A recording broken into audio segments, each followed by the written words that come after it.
Halo, Assalamualaikum warahmatullahi wabarakatuh. Bertemu kembali dengan saya Agi Daniel di Semut Hitam Official Channel. Terima kasih sudah mampir.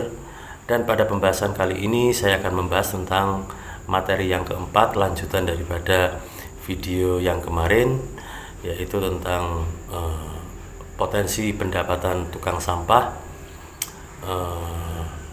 dari jumlah pelanggan sekitar 300. Pada materi saat ini teman-teman, materi yang sangat-sangat penting tetapi banyak dilupakan oleh tukang sampah. Entah mereka tidak menyadari atau karena mereka mungkin tidak mampu melaksanakannya. Apa itu? Yaitu adalah pengelolaan pelanggan menjadi market. Kesalahan yang terjadi adalah tukang sampah terlalu fokus kepada kegiatan pengangkutan sampahnya, sehingga dia melupakan potensi pelanggan itu sendiri. Padahal apabila tukang sampah ini menyadari bahwa potensi 300 pelanggan itu, maka niscaya dia akan melakukan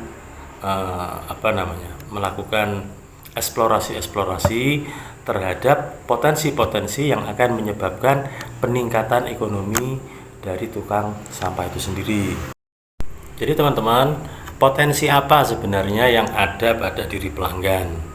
Yaitu yang pertama adalah potensi ekonomi dari kebutuhan sehari-hari mereka. Kemudian yang kedua adalah potensi ekonomi dari kebutuhan bulanan mereka.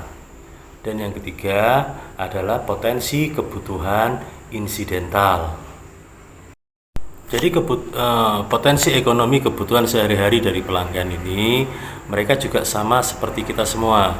Jadi dia juga membutuhkan makanan, beras, kemudian sabun, sampo, gas, air isi ulang, dan lain-lain. Kemudian potensi yang kedua apa? Yang bersifat bulanan, misalnya adalah pembayaran listrik dan lain-lain yang itu bersifat pengeluaran bulanan. Kemudian yang ketiga tentang potensi ekonomi kebutuhan insidental, yaitu kebutuhan-kebutuhan yang datangnya secara tiba-tiba atau tidak terduga. Misalnya setiap bulan mereka insidental, dia memerlukan jasa perbaikan alat-alat elektronik rumah. Mereka butuh bersih-bersih halaman, mereka butuh jasa pembersihan AC dan lain-lain.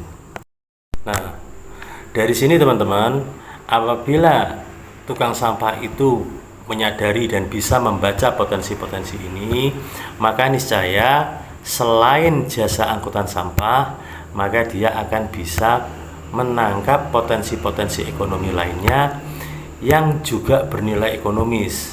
Bahkan nilainya mungkin bisa lebih tinggi daripada jasa angkutan sampahnya. Lalu apa yang bisa dilakukan oleh tukang sampah agar bisa menangkap potensi-potensi ini? Maka yang pertama adalah dia harus mampu melakukan pendataan. Pendataan itu tidak sekedar tahu nama dan alamat rumahnya saja. Dia perlu nomor HP atau WA atau semacamnya. Gunanya untuk apa? Gunanya untuk berkomunikasi dengan pelanggan. Dan data itu kemudian dijadikan database. Jadi ketika sewaktu-waktu tukang sampah itu ingin menawarkan sesuatu, dia tinggal membuka database-nya dan kemudian dia segera bisa eksekusi apa yang menjadi keinginannya. Kemudian yang kedua teman-teman adalah menjaga hubungan baik dengan pelanggan. Caranya seperti apa? Caranya adalah selain bersikap dengan baik, yang kedua adalah memisahkan antara kegiatan pengangkutan sampah dengan penagihan uang sampah setiap bulannya. Tujuannya apa? Tujuannya agar dari situ pelanggan dan tukang sampahnya itu terjalin hubungan emosional yang baik. Sehingga apa? Sehingga ketika tukang sampah mau menawarkan sesuatu kepada pelanggan itu dengan mudah. orang tidak merasa canggung, tidak merasa curiga, sehingga akhirnya tawaran yang disampaikan itu lebih mudah untuk dipertimbangkan. Kemudian yang ketiga adalah tukang sampah harus mampu mempelajari kebutuhan pelanggannya itu berdasarkan rekam jejak sampah itu sendiri. Nah, ini yang kebiasaannya tidak diperhatikan oleh tukang sampah. Padahal teman-teman, apabila tukang sampah itu paham, menyadari dari sampahnya saja kita bisa mempelajari apa saja yang menjadi kebutuhan mereka sehari-hari. Contohnya, merek berasnya apa, merek sabun mandinya apa, merek samponya apa, merek pasta giginya apa, dan lain-lain dan lain-lain. Jadi sampah yang dibuang oleh pelanggan itu sebenarnya sudah berbicara, sudah menyampaikan informasi tentang isi rumahnya. Seakan-akan dia berkata, beras saya itu mereknya A, sabun mandi saya itu mereknya B, sampo saya itu mereknya C. Nah, kalau ini bisa ditangkap teman-teman, tukang sampah akan bisa melahirkan usaha baru. Selain angkutan sampah, dia bisa menawarkan produk beras, dia bisa menawarkan produk sabun, dia bisa menawarkan produk sampo. Bahkan teman-teman, jenis-jenis usaha yang lainnya juga bisa ditangkap sebenarnya. Contohnya seperti apa? Contohnya seperti laundry. Nah, bagi pelanggan-pelanggan yang seringkali laundrykan bajunya ke tempat laundry, itu kalau bisa ditangkap maka ditangkap. Terus kemudian air isi ulang atau air galon, atau kemudian gas LPG. Itu semua orang perlu, semua pelanggan perlu. Sehingga apa? Sehingga kalau itu ditangkap maka menjadi satu usaha baru yang mungkin hasilnya bisa berlipat-lipat lebih besar daripada jasa angkutan sampahnya itu sendiri.